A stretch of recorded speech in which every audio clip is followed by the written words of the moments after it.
Hey, what's going on, everybody? Welcome back to the Living the Life Show. I'm your host, Columbus Cody. So glad you chose to join me today for the verse of the day. Now, today's verse is one of those verses I call a gut shot verse. And the reason I call that is because it hits you right in the gut. It makes you really evaluate you, it makes you look within to see how do you stack up. So let's look and see what it says. Today's verse comes from John chapter 13, verse 35. Let's read it. By this shall all men know that ye are my disciples, if ye have love one for another. There's a telltale sign. There's evidence that you are a believer. There's evidence that you are a follower of Christ, a disciple. Disciple means learner, student. You can tell who is a learner of Christ, a follower of Christ, a student of Christ. How? Because they love one another. The kinship, the brotherhood and sisterhood of believers of the body of Christ should be so enticing that those who are not a part of it want to be a part of it. Those on the outside looking in have a desire to be connected so strongly that they will convert and change and start following the God that you follow. That is what this bond should do. Our bond, one with the other, should be so vivid and eye-catching and life-changing that people will turn from their wicked ways to be connected to people like you. Unfortunately, all right, hear me out on this. Unfortunately, in the body of believers, we spend too much time comparing instead of complimenting. Instead of me helping you become greater and helping you move to higher heights in the Lord, I'm too busy pointing out what you do that I don't do and what I do that you don't do.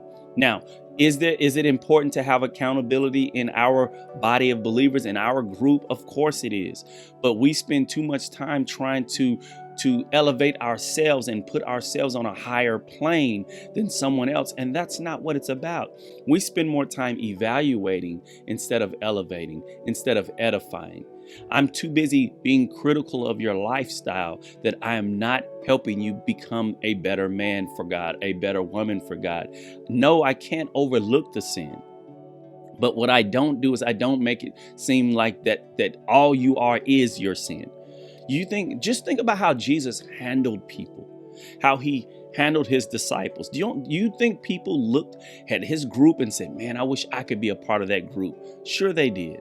Sure they did. And what made that group so appealing? It was the joy they had, the laughter they had, the kinship they had, the love that was oozing out of that group of brothers.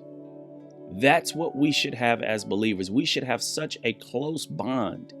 If you have a need, it's going to be met if I've got the means. If I have a need, it's going to be met because you have the means. We connect, we help each other, we lift each other, we keep pushing each other toward the goal, which is to live a holy life. And when we have that mindset, the world will see that you and I are disciples, that we are followers of Christ. We will be called Christians because we look just like him. You see, the term Christian was not a compliment at first. See, we wear it as a badge of honor. I'm a Christian. Back in the day, to be called a Christian was like an insult. It was like a put down because they were trying to make fun of you for being like the Christ, right? Well, now we wear that as a badge of honor. And there's nothing greater than being called a Christian and being known as a Christian, because that shows that your lifestyle has been proven. There's evidence that you follow Jesus. And what is the best evidence to show it? That you love one another. Now, I pray that you will understand that just because a person loves you, it doesn't mean they overlook your wrongs. Because if they love you, they will tell you you're wrong, but they will tell it to you in a way that you can receive it and you can start to change.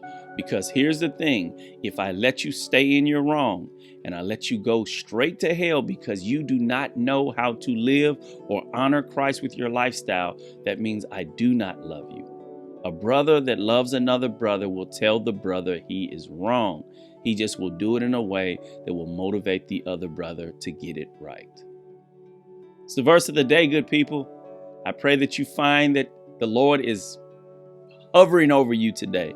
I pray that you feel his presence heavily and that you will seek to be a greater man or a greater woman on this day. I pray that you will take a moment and share this verse with someone else, encourage someone else's life. Make sure you like, subscribe, and click the bell so that you never miss a future video. And if you would like to be a partner here with the Living the Life show and make a donation to help us continue to push this show out, then you can find all of those links in the description below. God bless you guys. Have a wonderful week. And don't forget, watch it, share it, and live it. Now let's get busy living the life.